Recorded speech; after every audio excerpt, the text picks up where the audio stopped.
Carrie wants to know, my bike is a year old and I think it's time to service the rear derailleur pulleys. Can you walk me through the process? Sure thing, Carrie. It's really easy to do and just takes a few minutes. Start by shifting the chain down to the smallest cog and smallest chainring. Remove the chain from the chainring and let it rest down on the bottom bracket. Break the lower derailleur pulley bolt loose and then do the same for the upper pulley. Keep in mind that these bolts use a high-strength thread locker, so they may be tough at first. Remove the lower pulley bolt and the lower pulley. Now remove the chain from the cage assembly, then remove the upper pulley bolt to free the backside of the cage and the last pulley. Remove the bearing shields and any bushing that the pulleys ride on. Clean the pulleys themselves first so that you can gauge how worn the teeth on the pulley are. If they are rounded off and shorter than they should be, replace the pulleys with a new set. You'll be surprised at how much this can improve your shifting. If the teeth on the pulleys are good, continue cleaning the remaining parts.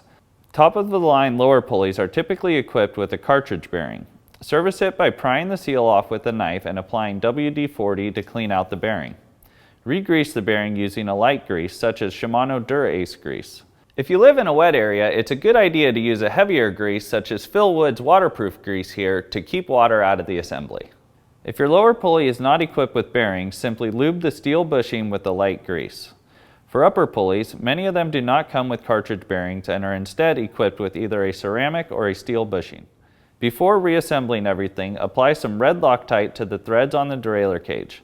Reinstall the upper pulley first, but don't fully torque it down. Then, install the chain and lower pulley at the same time while being careful to properly route the chain through the cage. Torque down the pulleys to the manufacturer's recommended torque spec and reinstall your chain on the chainring. When checking your work, keep in mind that Shimano upper pulleys are made to slide back and forth a millimeter or so. Don't be alarmed if you notice a little play after reassembly. You still did the job right. If you want your question asked on Ask a Mechanic, presented by Art Cyclery, send your inquiry to webletters@competitorgroup.com.